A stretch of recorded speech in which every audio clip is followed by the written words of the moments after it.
নায়িকা শবনম বুবলিকে টয়লেট দিবসের শুভেচ্ছা জানিয়েছেন আরেক নায়িকা অপু বিশ্বাস। এই নিউজটা দেখার পর থেকেই প্রচন্ড পরিমাণে হাসি আসছে। কতটা প্রতিহিংসা থাকলে একজন নায়িকা আরেকজন নায়িকাকে এভাবে বলতে পারে। আমরা জানি আসলে শবনম বুবলি এবং অপু বিশ্বাসের মধ্যে সম্পর্কটা কি একেবারে দা কুমড়ার মতো সম্পর্ক। একজন ডাইনে গেলে আরেকজন বায়ে যাবে, আরেকজন বায়ে গেলে আরেকজন ডাইনে যাবে। কিন্তু এইবার যেটা ঘটালেন অপু বিশ্বাস, সেটা সত্যি সবকিছুকে ছাড়িয়ে গেছে। নায়ক শাকিব খানের আহ, দুই ওয়াইফ অপু বিশ্বাস এবং শবনম বুবলি, এই দুজনের মধ্যে আসলে চুল ছেঁড়াছেড়ি অবস্থা। সবশেষ শবনম বুবলির জন্মদিনকে কেন্দ্র করে এই দুই নায়িকার যে কোন্দলের চিত্র, সেটা আসলে আরেকবার প্রকাশ্যে আসলো। গত 20 নভেম্বর ছিল নায়িকা বুবলির জন্মদিন। দিনটাকে আসলে পারিবারিকভাবেই কাটিয়েছেন শবনম বুবলি। সেই মুহূর্তের কিছু ছবি সে ফেসবুকে আপলোড করেছে, যেখানে আসলে অগণিত ভক্ত সমর্থকেরা তাকে ভালোবাসা জানিয়েছে।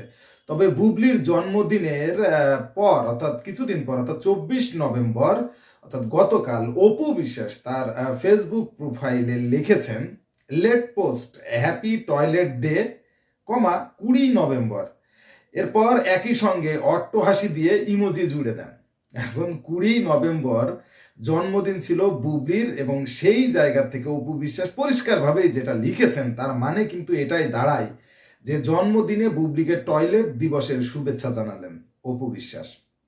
এর আগেও আসলে তাদের জন্মদিন নিয়ে বিভিন্ন রকম কাদা ছোড়াছুড়ি হয়েছে। এর আগে 2022 সালে বুবলির জন্মদিনে বুবলি ফেসবুকে যখন জানায় শাকিব খান তাকে একটা ডায়মন্ডের নাকফুল দিয়েছেন, সেটার রিপ্লে দিতে গিয়ে অপু বিশ্বাস জানিয়েছিলেন যে আহা কি মজা, কি যে মজা, এরকম একটা কথা বলে অট্টহাসির ইমোজি দিয়েছিলেন। এবং সেখান থেকেও আসলে ভক্ত সমর্থকেরা বিভিন্ন রকম কমেন্টস করেছিল। তবে এবার যেটা করলেন অপু বিশ্বাস, সেটা মানে এক কথায় অনেকেই মানতে পারছেন না। বিভিন্ন ভক্ত কুলের থেকে এটা নিয়ে কমেন্টস আসছে, অনেকে বিভিন্ন রকম মানে সমালোচনা করছেন। কেউ কেউ অপু বিশ্বাসকে বলছেন যে এত হিংসা, আসলেই তাই, এতটা হিংসাত্মক মনোভাবে না থাকলে কখনোই এইভাবে আসলে এত বাজে একটা বক্তব্য আরেকজনকে দিয়ে তিনি লিখতে পারতেন না। এবং কতটা মানে তাকে হিংসা করেন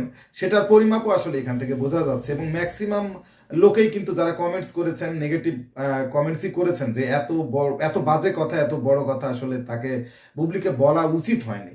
আসলে যতই তাদের দুজনের মধ্যে বিরোধ থাকুক, দুইজনই বাংলাদেশের এক সময়কার টপ নায়িকা ছিল।